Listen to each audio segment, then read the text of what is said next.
Glendalough, the Valley of the Two Lakes. Just how many people realise that this ancient glacial valley boasts a rich mining history? It was a very long and slow process.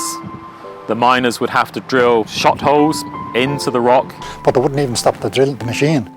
They'd drink and eat if they were drilling. The lead would be very, very, very narrow, but then sometimes they'd widen out.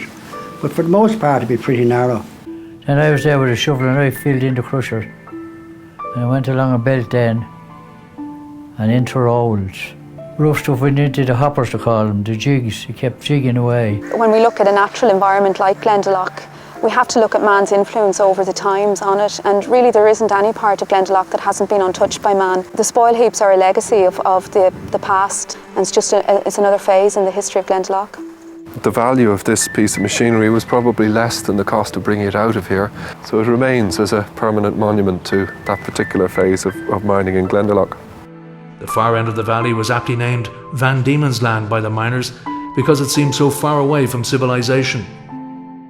The Mining Company of Ireland planted almost 1 million trees between 1857 and the late 1860s. If there were any VIPs coming, directors, managers, anything like that, I had to have their helmets and lamps all shining clean and working order for all them. Well, down in Staveley, you had a helmet and that was it. That was that. Oh.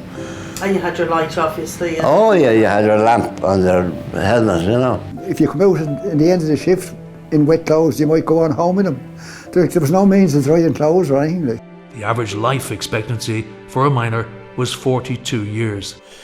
We were about 1 hour drilling when a drill struck a detonator, a loaded hole, and it exploded in our face. Sure, Robbie's lucky to be alive, because I didn't think Robbie was going to live that night. There was a lot of shock about when the mines closed, because there was not another employer in the area apart from Wins and the estate.